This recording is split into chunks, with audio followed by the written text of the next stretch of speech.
The average person in the street knows wildlife exists, but doesn't know the fact that they were facing extinction. I see parents trying to fend for their families. I see children running around, all having fun. People can't coexist with wildlife. Our life can even be better, and that is what I'm trying to make happen. I am the founder and director of HERP Conservation Ghana, and what we do is to protect endangered amphibians and reptiles.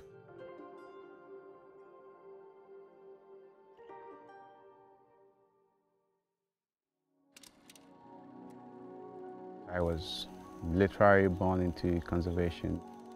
I grew up in a national park and I spent most of my childhood with wildlife, running around with baboons and elephants and hearing lions in the night. What really got my attention to work on frogs was the fact that they were facing extinction and nothing was being done about it. When I think of extinction, I think of losing a loved one. I experienced this as a child when my father died. He was very, very dear to me, and I always hoped that there was something that I could do to bring him back. And the same way, when I realized that these organisms are going extinct and nothing was really being done about it, I was really heartbroken. There were frogs and nobody cared about frogs. And I knew that it was really my calling. I had to do something about it.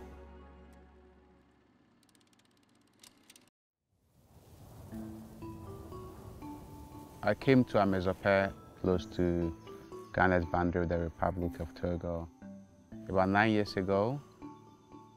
The reason was that I was looking for the Togo slippery frog. The Togo slippery frog was assumed extinct for several years, and a team of scientists that was part of that team rediscovered some populations, and the only place that I found it was here in Amezope. I think that I love this frog first because of just what it is. It's very unique, it's special, it's adorable. I think that it deserves a chance to be here for a long time. What we've realized, of course, before we came in here, it was just food, and the local people from the interviews we conducted said that the ancestors chose to live here. One of the main reasons was because of this frog. It lives entirely in these streams. It breathes in shallow pools within the stream. Amphibians are the most threatening vertebrate group in the world. And amphibians are very sensitive to some specialized habitats. And when they don't have those conditions, they simply cannot survive.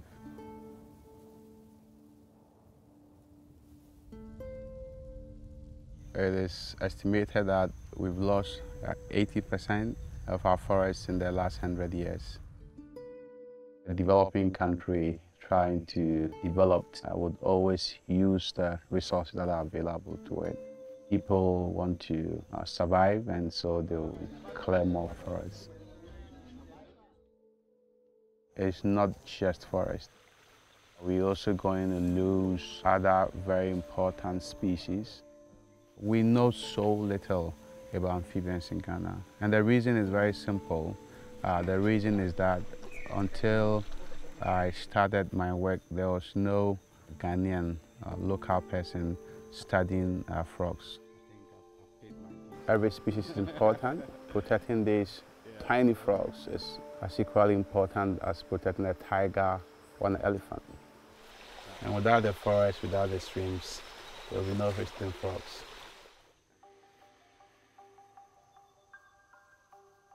With the partnership from Rainforest Trust, we're able to get a lot more stakeholders involved. We're able to establish the Oniponi Endangered Species Refuge. which initially has been an 847-acre of forest.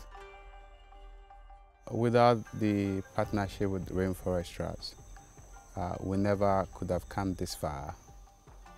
And now we are even expanding 2,500 acres of forests preserved alongside 11 other IUCN threatening species, guaranteeing water source for communities downstream.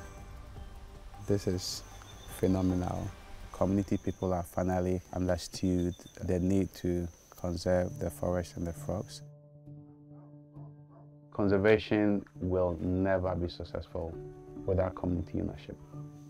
The goal of any biodiversity conservation project is that the work is eventually done by the local people. Behavior Change Group, a group of local people who are volunteering their time and other resources to educate their peers about the value of conservation in communities. Some of them are shopkeepers, they are farmers, some are former chainsaw operators and hunters. I really hold them in very high esteem. They understand that keeping the forest intact is good for the community and for the global community as well. They understand that preserving water is important. They understand that protecting endemic wildlife has long-term benefit to them.